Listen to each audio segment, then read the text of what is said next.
کہ وہ فرشتے ہیں کہ جو اللہ کی نصیحت سنانے کے لیے پیغمبروں پر بھی تعلیمات لاتے ہیں اور انسانوں تک بھی وہ پہنچاتے ہیں۔ حوادثات زمانہ کی شکل میں وہ جو امور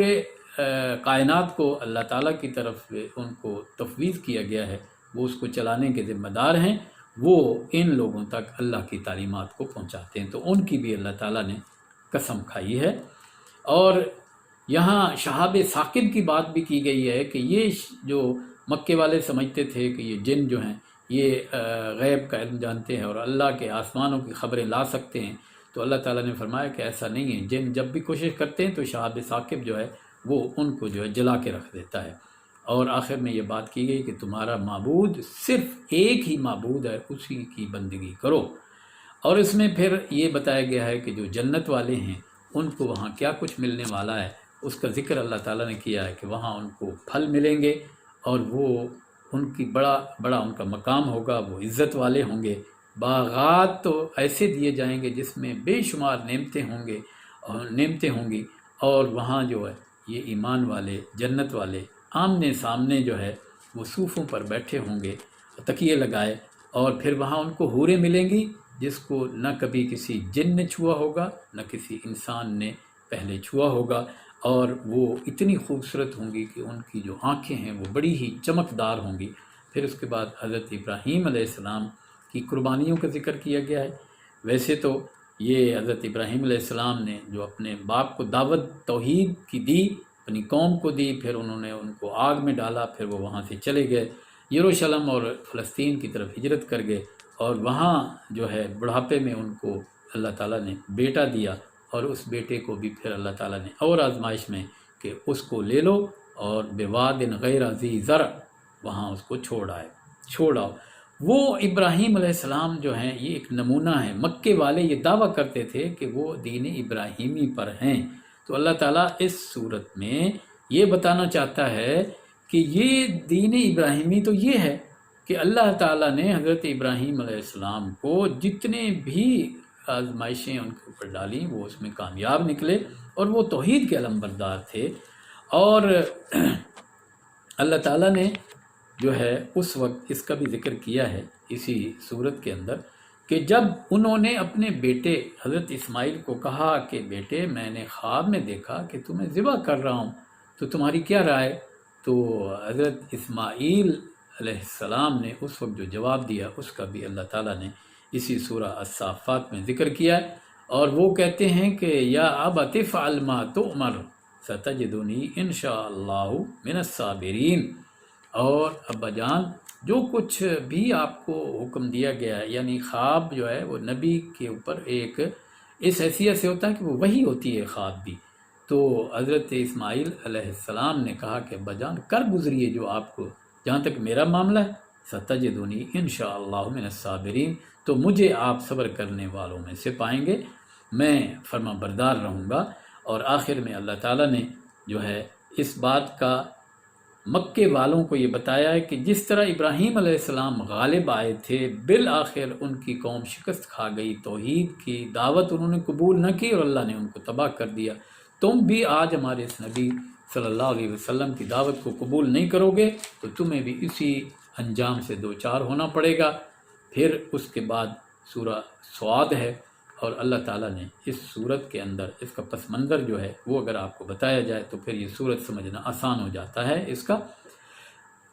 ابو طالب جو حضور اکرم صلی اللہ علیہ وسلم کے چچا تھے اور کفیل بھی تھے اور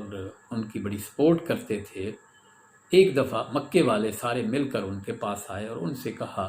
کہ دیکھیں یہ روز روز کے جو تمہارے بھتیجے نے ہر گھر کے اندر ایک فتنہ کھڑا کر دیا ہے، سارے خداؤں کو چھوڑنے کی بات کرتا ہے اور صرف ایک خدا کی بندگی کی بات کرتا ہے، اور یہ بھی کہ یہ تم مر جاؤ گے اور پھر دوبارہ اٹھائے جاؤ گے، یہ عقل میں آنے والی بات نہیں ہے، بہکی باتیں کرتا ہے۔ تو آپ ان کو سمجھائیں کہ یہ ہمارے خداؤں کو کچھ نہ کہے، چلیں ہم اس کے خدا کو کچھ نہیں کہیں گے۔ تو یہ بات انہوں نے کی، تو ابو طالب نے حضور اکرم صلی اللہ علیہ وسلم سے بلا کے کہا کہ بیٹے تمہاری قوم کے لوگ آئے، بڑے سردار آئے اور انہوں نے یہ بات کی ہے، تو کوئی ایسا کمپرومائز کر لو کہ تم ان کو کچھ نہ کہو، وہ تمہیں کچھ نہیں کہیں گے۔ تو یہ انہوں نے وہاں بات کی، لیکن یہ صورت یہ بتاتی ہے کہ وہ حضور اکرم صلی اللہ علیہ وسلم نے جو جواب دیا وہ تھا کہ چچا اگر میں اس چاند کو ایک ہاتھ پہ رکھ لوں اور میرے ہاتھ پر وہ چاند رکھ دیا جائے اور دوسرے ہاتھ پہ سورج رکھ لیا جائے، تب بھی میں اس دعوت توحید اور دعوت ایمان بالآخرہ اور یقین بالآخرہ جو ہے،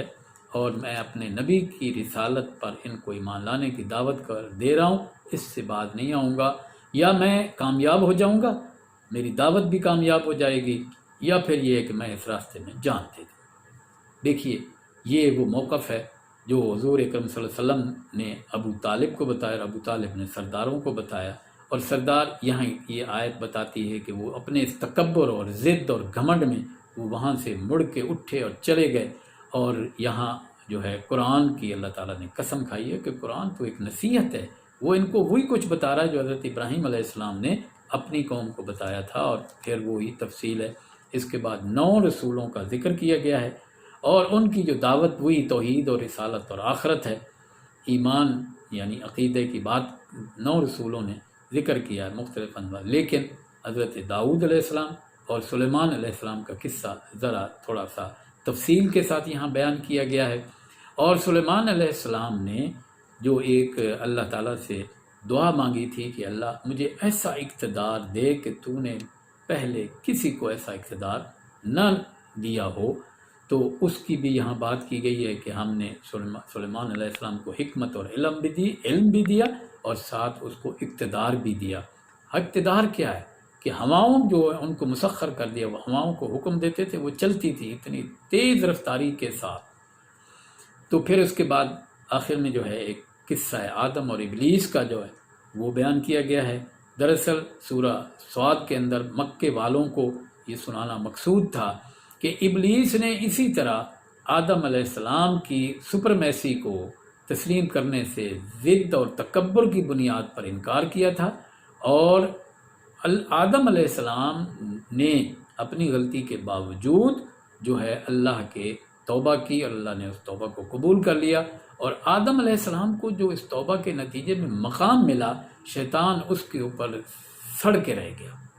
وہ تکبر کی وجہ سے۔ اس نے کہا کہ مجھے آگ سے پیدا کیا اور اس کو مٹی سے، اور پھر یہ جو حسد اور تکبر تھا وہ اس کو جو ہے اس توبہ کی طرف نہ لا سکا۔ مکے والوں کو یہ باور کرایا گیا ہے کہ جس طرح آدم علیہ السلام کا مقام اللہ کے ہاں بلند ہوا، وہ مکے والوں تم بھی اسی تکبر اور اسی حسد کے اندر مبتلا ہو، تم بھی تباہ ہو جاؤ گے،